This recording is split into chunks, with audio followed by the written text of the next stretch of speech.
Hi dears, എല്ലാവർക്കും നമസ്കാരം. മൗനരാഗം സീരിയലിൻ്റെ നാളത്തെ പ്രമോ വിശേഷത്തിലേക്ക് എല്ലാ കൂട്ടുകാർക്കും സ്വാഗതം കേട്ടോ. അങ്ങനെ നമ്മുടെ വിക്രമാദിത്യൻ്റെ കയ്യിൽ നിന്ന് ആ കാറിൻ്റെ താക്കോലും വാങ്ങിച്ചിട്ട് ഇറങ്ങിപ്പോടാ ഇവിടെ നിന്നും പറഞ്ഞ് വിക്രത്തെ ആട്ടി ഇറക്കുക. അങ്ങനെ അവൻ പോയതിന് ശേഷം കാർത്തികയാണെങ്കിലോ ദേ ഇങ്ങ് വന്നേ, ഇനി നിങ്ങൾ രണ്ടുപേരും വേണം നമ്മുടെ ഈ കമ്പനി നോക്കി നടത്താനായിട്ട്. എന്നാലും കാർത്തിക ചേച്ചി, ഞങ്ങൾക്ക് ഇതൊന്നും ആവശ്യമില്ല, അറിയാലോ. കിരണേട്ടന് ഒരുപാട് കഷ്ടപ്പെട്ട് ഞങ്ങൾ അങ്ങനെ ഒരു കൺസ്ട്രക്ഷൻ കമ്പനി തുടങ്ങിയത്. ഇത് ചേച്ചി തന്നെ കൈവശം വെച്ചാൽ മതി. അത് പറഞ്ഞ പറ്റില്ല മോളെ, ഇത് നിനക്ക് വേണ്ടിയിട്ട് ഞാനും എൻ്റെ അമ്മയും കൂടി കരുതി വെച്ച ഗിഫ്റ്റാണ്. അങ്ങനെ വളരെ സന്തോഷത്തോടു കൂടി നമ്മുടെ കാർത്തിക കല്യാണിക്കും കിരണിനും ആ ഒരു സ്ഥാപനം തന്നെ അങ്ങ് എഴുതി കൊടുക്കുക. അങ്ങനെ അവർ ചേടത്തെയും അനിയത്തെയും കൂടി വലിയ സന്തോഷത്തിൽ നിൽക്കുന്ന സമയത്ത് നമ്മളെ കാണിക്കുന്നത് നമ്മുടെ വിക്രത്തെയാണ് കേട്ടോ. ആളിതാ ഇപ്പം വണ്ടിക്കാശ് പോലും കയ്യിലില്ലാത്ത അവസ്ഥയിൽ ശരിക്കും മാടിനെ പോലെ ആ കമ്പനിക്ക് വേണ്ടി പണിയെടുത്തിട്ട് ഇപ്പം തെരുവി നിൽക്കുന്ന ഒരവസ്ഥ. അങ്ങനെ വിക്രം ആ വഴിയിലൂടെ നടന്നു ചെല്ലുക അച്ഛൻ കിടക്കുന്ന ആ ഒരു ആശുപത്രിയിലേക്ക്. അങ്ങനെ ഇവിടെ ഈ ഒരു കാര്യങ്ങളൊക്കെ നടക്കുമ്പോഴാണെങ്കിലോ പ്രകാശൻ നമ്മുടെ മൂങ്ങാമുത്തശ്ശിയെ വിളിച്ചിട്ട് ചോദിച്ചു, അമ്മ എന്തായമ്മേ, അവൻ കമ്പനി പോയിട്ട് വിളിക്കുകയോ വല്ലതും ചെയ്തോ? ഇല്ല മോനെ, അവൻ കമ്പനി പോയിട്ട് എന്തായെന്നൊന്നും അറിയത്തില്ലല്ലോ. ഇനി എങ്ങനെ അവനോടൊന്ന് വിളിച്ച് ചോദിക്കുക? അവനെങ്ങാനും ദേഷ്യത്തിലാണെങ്കിലോ എന്ന് വിചാരിച്ചാൽ ഞാൻ അവനെ ബുദ്ധിമുട്ടിക്കാതിരുന്നത്. എന്തായാലും അവനിങ്ങോട്ട് വരുമല്ലോ. മിക്കവാറും കാർത്തിക ആ പണം കൊടുത്തു കാണും. നിങ്ങൾ രണ്ടുപേരും കഷ്ടപ്പെട്ടതല്ലേടാ. 12 കോടിയുടെ പകുതി എന്ന് പറയുമ്പോൾ 6 കോടിയെങ്കിലും നമ്മുടെ വിക്രത്തിന് കിട്ടാതിരിക്കില്ല. ആ പൈസ കിട്ടിയ എൻ്റെ പ്രകാശ നമ്മുടെ ഒരുമാതിരി പ്രശ്നങ്ങളൊക്കെ പരിഹാരമാകും. ആ രാജപ്പനോട് വാങ്ങിച്ചതും അതുപോലെ ഈ നാട്ടിലുള്ള അല്ലറ ചില്ലറ കടങ്ങളും ഒക്കെ വീട്ടിയിട്ട് നമുക്ക് മറ്റെവിടെയെങ്കിലും പോയി താമസിക്കാം, സന്തോഷമായിട്ട് താമസിക്കാം. അതിന് ശേഷം വേണം നമ്മുടെ വിക്രത്തിന് ഒരു പെണ്ണിനെ നോക്കേണ്ടത്. അതൊക്കെ നടന്നത് തന്നെ. എന്തായാലും ഇനി നമ്മുടെ ജീവിതത്തിൽ അത്രയും വലിയ പ്രതീക്ഷകളൊന്നും വെക്കേണ്ട ആവശ്യമില്ല. ഇപ്പം തന്നെ കണ്ടില്ലേ, കൂടെ നിന്നിട്ട് എല്ലാവരും ചേർന്ന് നമ്മളെ ചതിച്ചില്ലേ? അതാമ്മ എനിക്ക് താങ്ങാൻ പറ്റേണ്ടായത്. മോൻ വിഷമിക്കേണ്ടടാ. ഇപ്പോൾ എന്തായാലും ഡോക്ടർ പറഞ്ഞല്ലോ, നിനക്ക് വേറെ പ്രശ്നങ്ങളൊന്നും ഇല്ല. നിൻ്റെ ഹൃദയത്തിന് അത് താങ്ങാവുന്ന ഒരു വേദനയായിരുന്നു. അതുകൊണ്ടാണ് നിനക്ക് വേറെ പ്രശ്നങ്ങളൊന്നും സംഭവിക്കാണ്ടിരുന്നത്.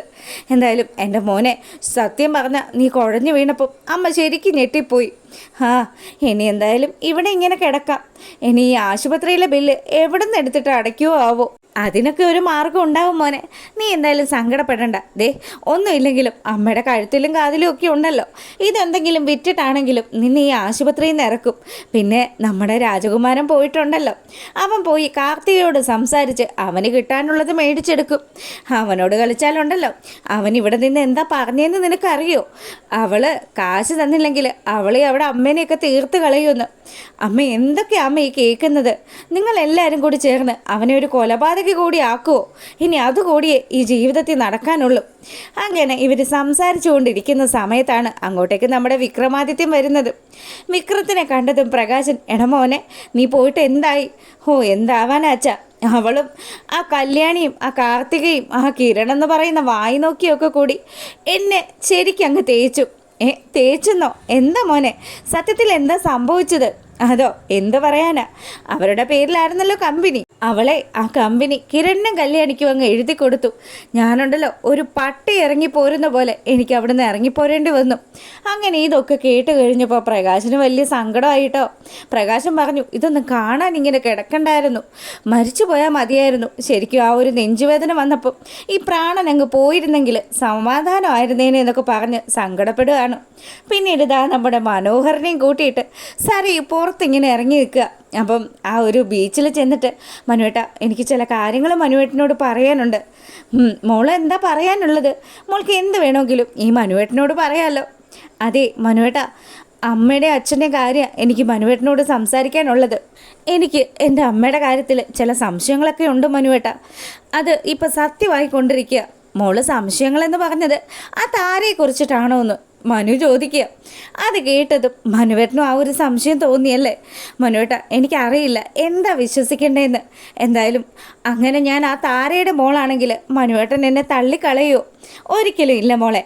നിൻ്റെ അച്ഛനാളൊരു കിടിലൻ പുള്ളിക്കാരനാണെന്നൊക്കെ ഞാൻ കേട്ടിട്ടുണ്ട്. പുള്ളിക്കാരനുണ്ടല്ലോ ചില ചുറ്റിക്കളികളും കാര്യങ്ങളും ഒക്കെ ഉണ്ടായിരുന്നെന്നും, പിന്നെ നീ പറഞ്ഞതുപോലെ തന്നെ താരയ്ക്ക് ഇയാളിലൊരു കുഞ്ഞ് ജനിച്ചു എന്നും അറിഞ്ഞിട്ടുണ്ട്. ഇനി ആ കുഞ്ഞ് നീയാണോ എന്നുള്ളതല്ലേ ഇപ്പം നിൻ്റെ സംശയം. എന്തായാലും എൻ്റെ മോള് ടെൻഷൻ അടിക്കണ്ട.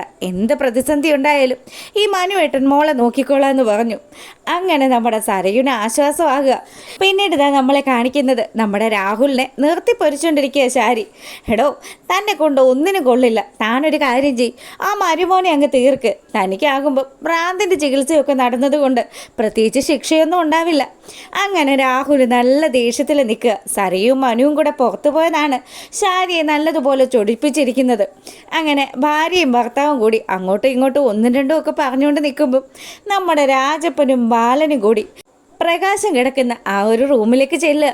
അവിടെ ചെന്നത് പ്രകാശനോട് കാശ് ചോദിച്ചു. പ്രകാശനാണെങ്കിലോ, അതെ, ഇപ്പം ഇവിടെ സംഭവിച്ച കാര്യങ്ങൾ മുഴുവനും രാജപ്പ നീ കണ്ടതല്ലേ? രാജപ്പ നീ കണ്ടതല്ലേ എന്ന്. എടാ, നിനക്ക് നിൻ്റെ മകനും ഒക്കെ എന്ത് അഹങ്കാരമായിരുന്നു. നീ പണം തന്നില്ലെങ്കിൽ ദാ ഈ നിൽക്കുന്ന നിൻ്റെ മകൻ പണം തരണം. അല്ലെങ്കിലുണ്ടല്ലോ ഈ രാജപ്പൻ്റെ തനി സ്വഭാവം നീയൊക്കെ അറിയും. ഒന്നും രണ്ടും അല്ലടാ, 17 ലക്ഷം രൂപയാണ് നിനക്കൊക്കെ വേണ്ടി ഞാൻ എറിഞ്ഞു കളിച്ചത്. അവസാനം 2 പെണ്ണുങ്ങൾ നിന്നെ പറ്റിച്ചു എന്ന് പറഞ്ഞ് ആ കാശങ്ങ് മറന്നു കളയാനൊന്നും എനിക്ക് പറ്റില്ല എന്ന് പറഞ്ഞു. വിക്രമാണെങ്കിൽ അങ്ങനെയാണ് താൻ ആ കാശൊന്ന് മേടിക്ക്. അങ്ങനെ വിക്രമാദിത്യനും ദാ നമ്മുടെ രാജപ്പനും തമ്മിൽ കൊമ്പ് കോർക്കുന്നതൊക്കെയാണ് നാളത്തെ വിശേഷത്തിലുള്ളത്. എന്തായാലും പ്രകാശൻ്റെ ഈ ഒരു അവസ്ഥയിൽ രാജപ്പൻ്റെ പണം മടക്കി കൊടുക്കാൻ സാധിക്കില്ല. അതുകൊണ്ട് തന്നെ വിക്രമാദിത്യ മഹാരാജാവ് നല്ല രീതിയിൽ ഗുണ്ടായുസം കാണിച്ച് രക്ഷപ്പെടാൻ നോക്കുക. ഇതൊക്കെ ആട്ടോ നാളത്തെ വിശേഷത്തിൽ വരുന്നത്. അപ്പോൾ ഇഷ്ടമാകുകയാണെങ്കിൽ ലൈക്ക് ചെയ്യണേ. Good night. Okay, by.